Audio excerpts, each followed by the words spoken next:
నమస్తే, welcome to journalist TV news. నెల వాయిదా చెల్లించడంలో లేట్ కావడంతో తమను ఇంటి నుండి బయటకు గెంటు వేసి ఇంటిని స్వాధీనం చేసుకుంటామని మైక్రో ఫైనాన్స్ సిబ్బంది వేధిస్తున్నారంటూ పోలీసులను ఆశ్రయించింది ఓ కుటుంబం. ఖమ్మం జిల్లా పెనుపల్లి మండలం ఉప్పలచెలక గ్రామానికి చెందిన బూసిరాణి తమ కుటుంబ అవసరాల నిమిత్తం 60,000 రూపాయలను CFL అనే మైక్రో ఫైనాన్స్ కంపెనీ వద్ద రుణంగా తీసుకున్నారు. ప్రతి నెల అనుకున్న తేదీకి వాయిదాలు చెల్లిస్తున్నారు.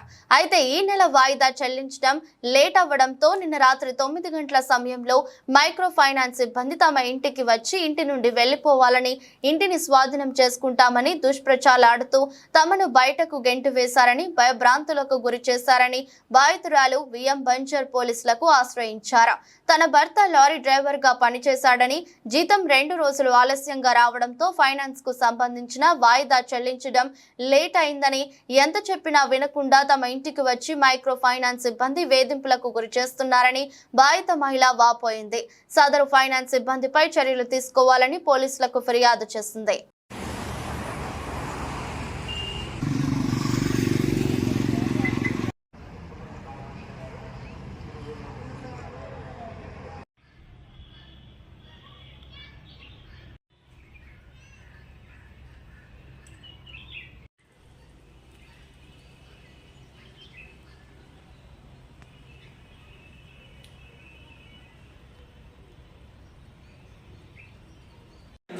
పెట్టమని చూస్తాను, మాట్లాడతాం. మేము కట్టకపోతే మమ్మల్ని ఇబ్బంది పెట్టాలి. ఇల్లు మేము కట్టకపోతే మమ్మల్ని నెల నెల ఇబ్బంది పెట్టాలి. మేము నెల నెల కట్టబట్టేగా మరి తీరిపోవటానికి కూడా వచ్చింది. ఇంకొక 8 నెలలు అయితే తీరిపోద్ది. ఎప్పుడు పేడ వెరగట చేసుకుందామని చూస్తున్నాం. ఈ గోళ్ళ ఇలాంటి వాళ్ళతో ఎందుకు లేదు. కట్టండి మరి, మొత్తం కట్టేస్తే మాకు ఏ బాధ ఉండదు. మిమ్మల్ని తిప్పించుకోవాలని మాకు కూడా ఏం బుద్ధి ఉండదు. ఉంటే కట్టే మాకు అసలు సిబిల్ పోయితే అంటున్నారు. ఆ సిబిల్ పోయితే అంటున్నారని సరే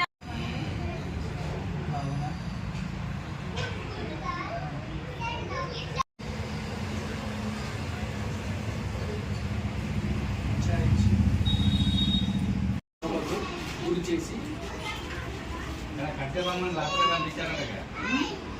కట్టే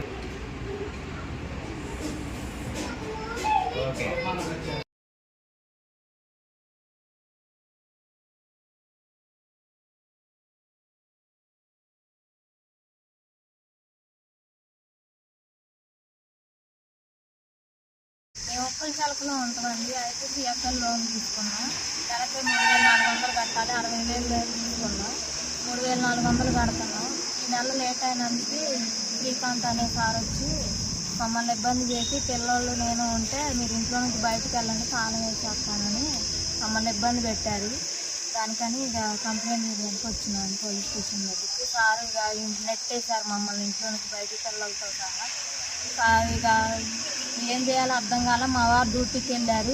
ఈరోజు కడతామంటే కూడా వాళ్ళు వినలేదు. వినకుండా మమ్మల్ని ఇబ్బంది పెట్టారు. ఇబ్బంది పెట్టి బాగా మాట్లాడుతున్నారు. ఇక ఓపిక చేసుకోలేక తిరిగి ఇంట్లో నుంచి బయటికి నెట్టారు మమ్మల్ని. పిల్లలతో పాటు నన్ను కూడా బయటికి నెట్టేసిండు. శ్రీకాంత్ అనే సార్ నెట్టేసిండు. బ్రాంచ్ మేనేజర్ గారు ఫోన్ చేసి మీరు ఈరోజు EMI చెల్లిస్తేనే కానీ లేకపోతే లేదని గొడవ పడుతున్నారు.